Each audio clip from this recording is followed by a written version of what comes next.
what if I told you Cloud has to die in Final Fantasy VII Rebirth?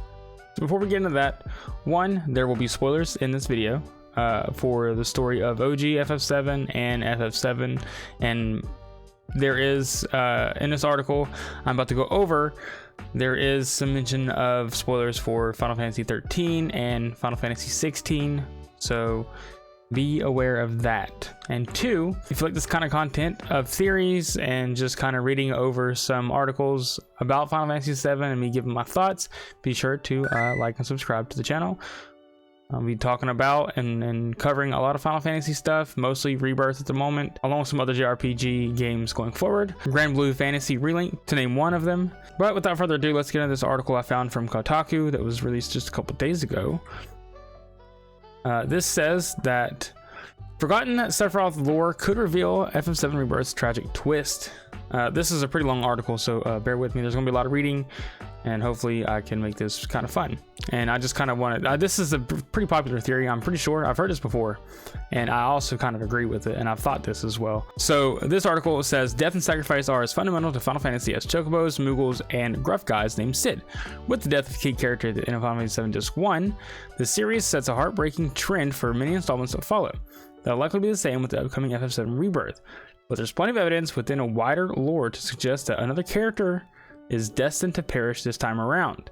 Why is that? The broader compilation of FF7, i.e. the original games plus all subsequent spin-off sequels, games, books, and movies, establishes it as necessary if the party wants to truly defeat Sephiroth for good. Everything to support this theory comes right out of the FF7 sequel movie Advent Children and its prequel novel On the Way to a Smile, which I feel like a lot of people have missed. So definitely check that out if you have. But say for Sephiroth is the villain's final physical form of the party faces in FF7, an angelic mutation of Genova cells controlled by Sephiroth's consciousness, which has resided within the livestream ever since Cloud chucked him down the mining shaft in a Nibelheim Mako reactor. So pretty much despite seeing Sephiroth all through OG, that's pretty much a apparition. It's a ghostly figure. The real Sephiroth is, as we see later on in Northern Crater, he's encased in Mako. He's been taken there, and that's where he's at. He's manipulating Genova and all this stuff. That's a whole other thing. But anyway, Cloud says he's still here before having a seizure that sends his soul hurling through the air into a wormhole to what we assume is a metaphysical plane of the livestream. There he defeats Sephiroth in a duel, the final battle before Tifa pulls him back out. Reading FF7 in the self-contained narrative, we're to assume that Cloud defeated Sephiroth once and for all, vanquishing his astral form from within the livestream. Advent Children, however, retcons this completely. The movie confirms that not only did Sephiroth survive this final showdown, but he also persisted after Cloud defeated yet another physical manifestation of his nemesis. Stay where you belong, in my memories, Cloud says after dealing the final blow in Advent Children. I will never be just a memory, Sephiroth replies before dissolving into ash. A more accurate way to phrase this might be, I will never be just a memory. That's kind of how I took it too when I watched that movie. On the Way to a Smile is a collection of short stories detailing what most of FF7 core cast did in the time between the OG game and Advent Children. The Livestream Black and Livestream White sections are easily the most important of the bunch, and they're told from the perspective of Sephiroth and Aerith from within the livestream. These stories shed light on how Aerith was able to influence the livestream and Holy after death, and also how Sephiroth manifested Advent Children antagonists Kadaj, Laz, and Yazoo as remnants of himself. Sephiroth reconstructs his physical form toward the climax of the movie, and Livestream Black explains how that's possible. On the Way to a Smile emphasizes how vital memory is to the narrative of the at large. So memory is very, very important to the narrative of FF7. When the average person dies, all of their emotions, knowledge, and memories are dissolved into the cosmic energy that comprises the livestream. And as an ancient or Cetra, Aerith is able to retain the image of her past self and perceive that the concept of time functions differently in a sea of memory. This detail is strong evidence that she can influence past versions of herself, like the one that exists in Remake. Sephiroth, however, does not have this luxury.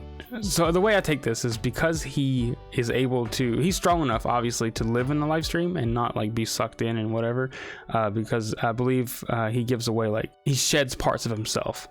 So he keeps like what his core, I guess, values are or whatever, so he can stay. But in doing so, he has to forget who he is or what he looks like.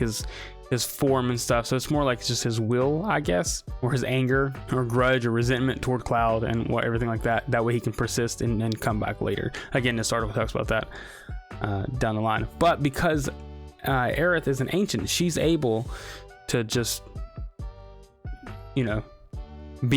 she's able to be in the live stream and keep all of her memories and keep all of her everything, because she is one with the planet. It says the man can sense the live stream trying to erode his spirit, the memories of his former experiences, thoughts, and emotions. The man knew that if one could hold on to some core of their spirit, then one could remain a separate entity, independent from the planet's live stream, or independent from the planet's system, Cloud. The man decided to make Cloud that core. In an Aiths section, Livestream White, she describes it another way. She says he had made his memories of Cloud the core of his being. As long as Cloud remembers me, I can continue to exist, he thinks. Within the livestream and on the surface, even if my spirit disseminates, even if just one fragment of my memory courses around the planet, in the end, I can count on Cloud's consciousness to bring me back. He knows that Cloud is the one, is his tether, I guess, pretty much, to coming back. Whatever little humanity Sephiroth has left is stripped away as he surrenders his inconsequential memories to the planet, until all of his existence is wrapped up in the grudge against Cloud. He cannot even recall his own name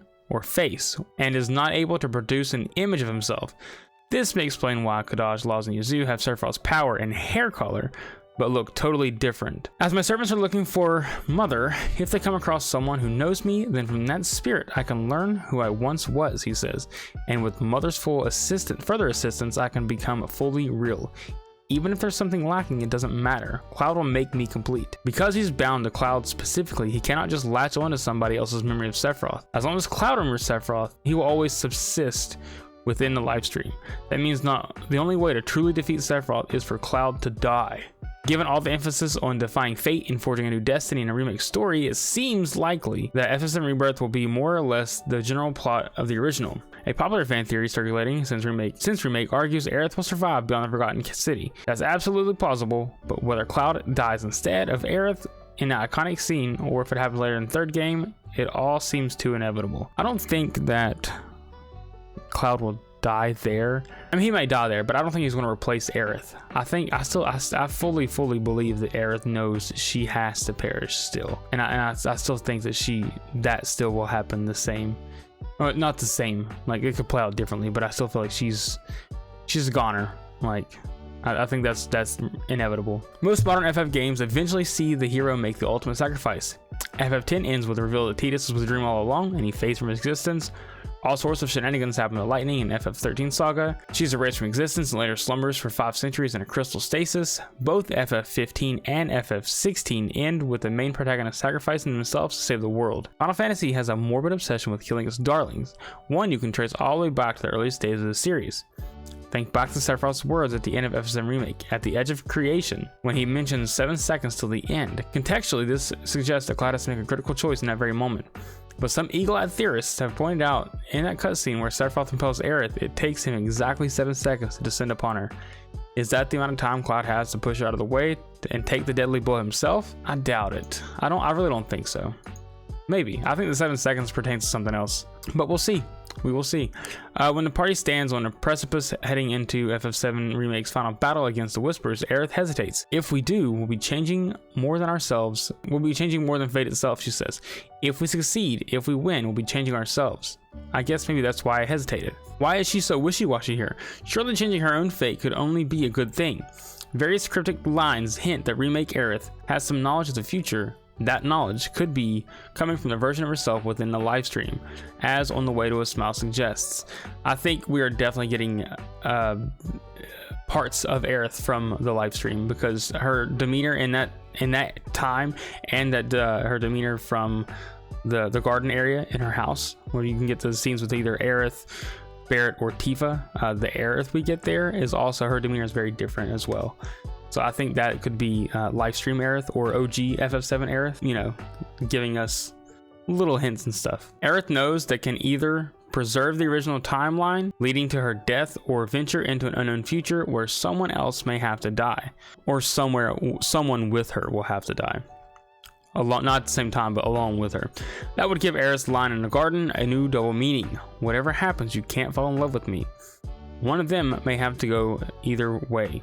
Aerith dies and the cycle repeats, or Cloud dies to finally put an end to Sephiroth for good, or Aerith and Cloud die to put an end for Sephiroth for good. And Zack, because I know Zack's gonna pop up at some point. I have a feeling he's gonna pop up and fight Sephiroth with Cloud in the party at the end of the game. But yeah, Cloud has to die. Cloud die. But I saw this article and I wanted to go over it and kind of bring this theory, I guess, back to the forefront, because it has been a while and we are about a month out from Rebirth dropping. So I want to talk about it and give my thoughts. I completely agree. I think that Cloud must die at some point in the story, hopefully not until the very end of the game, because I definitely don't want part 3 to be replaced with Zack. I don't like the idea of Zack taking Cloud's place. I do like the idea of them being together or playing as Zack along with Cloud in his own timeline, or having him in a party or whatever it may be, but I don't like the idea of Cloud taking over as the main character like in all of part 3.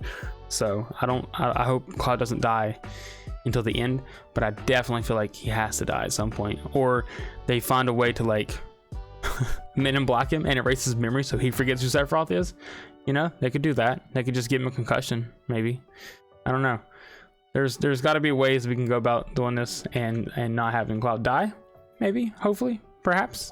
But what do you guys think? Do you guys think this theory is true? Do you think Cloud has to die, or do you think it's gonna be good? Can he still survive and Sephiroth be gone for good? Because if the game lines up, or I guess leads up to Advent Children the same, that goes to kind of hint that Cloud does survive and he does remember Sephiroth. But then they need to do something after Advent Children to have Cloud forget Sephiroth. So maybe he dies in Advent Children and then we get Dirge of Cerberus, because I don't think Cloud really plays a big role in Dirge of Cerberus at all. Like, I think he shows up at the end, like as like a big battle scene, but I don't think he has to.